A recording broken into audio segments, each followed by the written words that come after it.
السلام علیکم ناظرین، میں ہوں آپ کا ہوسٹ سمر عباس۔ آج ہم آپ کے لیے انٹرٹینمنٹ جنکشن میں لے کر آئے ہیں 5 سے 6 اسٹوریز۔ سب سے پہلے ہم بات کریں گے پاکستان کی نامور اداکارہ لیلا واسطی کا۔ لیلا واسطی کا کہنا ہے کہ زندگی کے 2 دن باقی رہ گئے، پھر اللہ تعالیٰ نے زندگی مجھے نہیں عطا کی۔ اداکارہ لیلا واسطی نے نجی ٹی وی کے شو میں شرکت کی اور بتایا کہ کینسر کی تشخیص کے بعد انہیں علاج کے لیے امریکا جانا پڑا، جہاں کہا گیا کہ میری زندگی کے صرف 2 دن باقی رہ گئے تھے۔ لیلا واسطی نے بتایا کہ 25 دسمبر 2008 کو مجھے ہیلی کاپٹر میں امریکا لے جایا گیا تھا۔ میں صحت مند تھی جب یہ مرض لاحق ہوا تھا۔ انہوں نے کہا کہ جب اس وقت مجھے یہ کہا گیا کہ اس فارم کو آپ سائن کر لیں، اس فارم کے سائن کیے بغیر آپ کا علاج نہیں ہو سکتا۔ اللہ تعالیٰ نے مجھے اس بیماری سے نجات دلائی، میں نے وہ فارم سائن کیا۔ اداکارہ نے کہا کہ میں اکیلی گئی تھی، اس دوران میری امی، ابو اور شوہر کا خیال تھا، اپنا نہیں تھا۔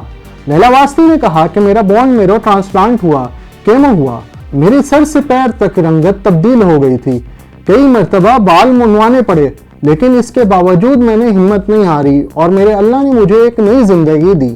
ناظرین، اس کے بعد ہم ایک اور شوبز انڈسٹری کی خوبرو اداکارہ کی بات کریں گے جن کا نام ہے سرا اصغر۔ سرا اصغر نے کہا کہ فواد خان کے ساتھ زندگی بھر کام کرنے کے لیے تیار ہوں۔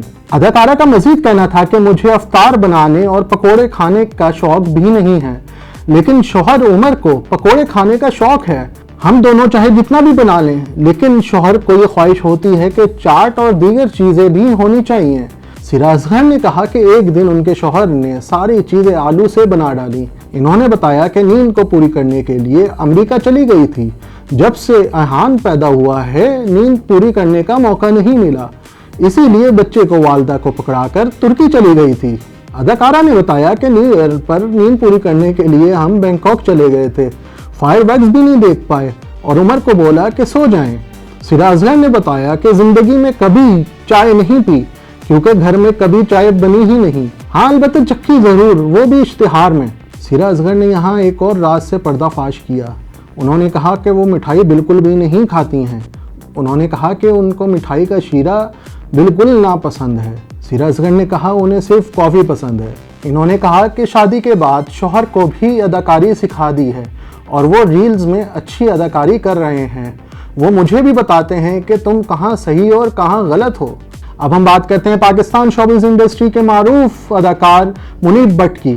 منیب بٹ کا کہنا تھا کہ مجھے ایک بار فٹ بال کھیلتے ہوئے ایک شخص نے ایک بات کہی جسے سن کر میں چونک گیا۔ اداکار منیب بٹ نے ایک نجی ٹی وی کے پروگرام میں شرکت کی، وہاں انہوں نے اپنے ابتدائی کیریئر اور جدوجہد کے بارے میں ناظرین کو دلچسپ قصے سنائے۔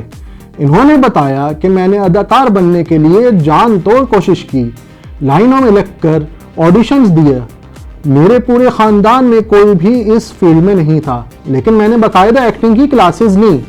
اس کے بعد میں نے اس شعبے میں قدم رکھا۔ انہوں نے ایک قصہ سنایا کہ ہمارے محلے میں ایک شخص تھا، ایک دن اس نے مجھے فٹ بال کھیلتے ہوئے مخصوص انداز میں کہا کہ یار آپ میں کچھ ہے۔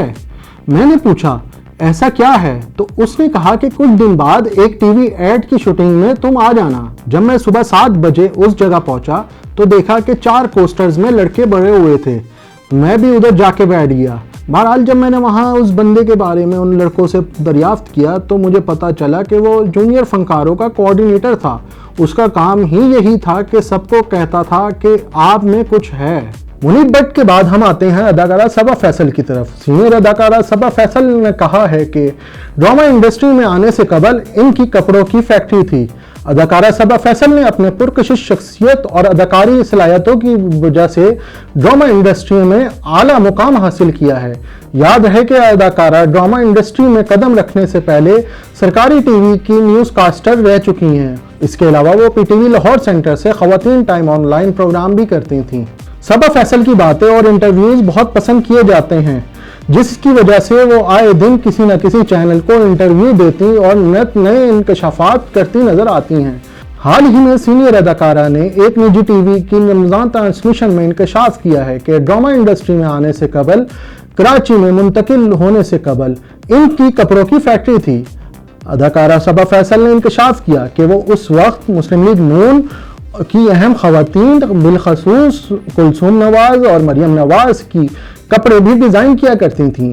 جب ہوسٹ نے ان سے یہ سوال کیا کہ آپ نے یہ کاروبار کیوں چھوڑا تو صبا فیصل نے بتایا 6 ماہ تک اپنے چلتے کاروبار کو بند کرنے سے متعلق سوچا اور بہت بار استخارہ بھی کیا۔ مجھے یہ ڈر تھا کہ چلتے ہوئے بزنس کو بند کر دینے سے کہیں مجھے بعد میں پچھتاوا نہ ہو۔ صبا فیصل کا کہنا تھا کہ انہیں پھر یہی سمجھ آیا کہ انہیں اپنا کاروبار بند کر دینا چاہیے۔ انہوں نے مزید بتایا کہ چلتا ہوا بزنس بند کیا مگر انہیں اس پر کوئی پچھتاوا نہیں ہے۔ ڈرامہ انڈسٹری میں آنے کے بعد انہوں نے کبھی پیچھے مڑ کر دیکھا ہی نہیں۔ اب ہم بات کریں گے پاکستان کے سینئر اداکار عدنان صدیقی کی۔ عدنان صدیقی نے خواتین اور مکھیوں کے موازنے سے متعلق اپنے حالیہ بیان پر معذرت کرتے ہوئے وضاحت پیش کر دی ہے۔ عدنان صدیقی نے سوشل میڈیا سائٹ انسٹاگرام کی سٹوری میں ایک نوٹ شیئر کیا جس میں انہوں نے کہا کہ میں اپنے حالیہ بیان پر توجہ دلانا چاہتا ہوں کہ میں نے وہ بات مزاحیہ انداز میں کہی تھی۔ میرا ارادہ کسی کی دل آزاری کرنا بالکل بھی نہیں تھا۔ اداکار نے کہا کہ میں سمجھتا ہوں کہ میری بات اور الفاظ کا غلط مطلب لیا گیا، مذاق میں کہی گئی میری بات کی گہرائی نہیں سمجھی گئی، وہ بات غلط انداز میں سب کے سامنے پیش کی گئی۔ انہوں نے کہا کہ میرے الفاظ کی وجہ سے اگر کسی کی غیر ارادی طور پر دل آزاری ہوئی ہے تو میں اس کے لیے معذرت خواہ ہوں۔ عدنان صدیقی نے مزید کہا کہ میں آئندہ کوشش کروں گا کہ اپنی بات کو سیدھا اور صاف الفاظ میں مداحوں تک پہنچاؤں۔ واضح رہے کہ حال ہی میں عدنان صدیقی نے میزبان ندا یاسر کے پروگرام میں شرکت کی تھی۔ دوران گفتگو عدنان صدیقی کے ہاتھ پر مکھی آ کر بیٹھ گئی تھی جس پر ان کا کہنا تھا کہ خواتین اور مکھیوں کی مثال ایک ہی جیسی ہے۔ عدنان صدیقی کا کہنا تھا کہ آپ جتنا خواتین کے پیچھے بھاگیں گے وہ آپ سے اتنا ہی دور بھاگیں گی، اور جب انسان ہاتھ پر ہاتھ رکھ کر خاموش سے بیٹھ جاتا ہے تو خواتین مکھی کی طرح ان کے ہاتھ پر آ کر بیٹھ جاتی ہیں۔ اداکار کا مزید کہنا تھا کہ جب وہ مکھی کو پکڑنے کی کوشش کر رہے تھے تو وہ بھاگ جاتی تھی، لیکن جیسے ہی وہ خاموش ہو کر بیٹھ گئے تو مکھی ان کے ناک پر آ کر بیٹھ گئی۔ آج کی ہماری آخری سٹوری ہے اداکارہ مریم نفیس کے حوالے سے، جو کہ ایکٹنگ میں تو اتنا مقام نہیں بنا پائی ہیں لیکن آپ ان کو مختلف شوز میں ضرور دیکھتے ہوں گے۔ حالیہ ایک انٹرویو میں انہوں نے خلیل الرحمان قمر کے حوالے سے بیان دیا ہے کہ میں ان کا لکھا ہوا کسی بھی ڈرامے میں اداکاری نہیں کروں گی۔ نجی ٹی وی شو میں گفتگو کرتے ہوئے مریم نفیس جبار نے ایک سیگمنٹ کے دوران میزبان احمد علی بٹ کے سوال پر جواب دیا کہ وہ خلیل الرحمان قمر کا پلے نہیں کریں گی۔ میزبان نے اداکارہ سے وجہ دریافت کی تو مریم نفیس نے جواب دیا کہ مجھے خلیل الرحمان قمر کے ڈرامے سے نہیں بلکہ ان کے خیالات اور کچھ بیانات سے اختلاف ہے۔ اداکارہ نے اپنی بات کی وضاحت کرتے ہوئے میزبان سے کہا کہ خلیل الرحمان قمر کی شخصیت سے کوئی اختلاف نہیں، نہ ہی میں انہیں برا سمجھتی ہوں اور میں کسی کو برا بھی نہیں سمجھتی۔ مریم نفیس جبار نے کہا کہ ان کے کچھ خیالات میرے خیالات سے مختلف ہیں۔ اداکارہ نے یہ بھی بتایا کہ خلیل الرحمان قمر عورتوں کے حقوق سے بارے میں اچھے خیالات نہیں رکھتے۔ یہ تھا ناظرین آج کا ہمارا انٹرٹینمنٹ جنکشن۔ اگلے انٹرٹینمنٹ جنکشن کے لیے آپ ہمارے چینل کو سبسکرائب کریں، اس ویڈیو کو شیئر کریں، لائک کریں اور اپنے کومنٹس سے ہمیں ضرور آگاہ کریں۔ جب تک کے لیے اللہ حافظ۔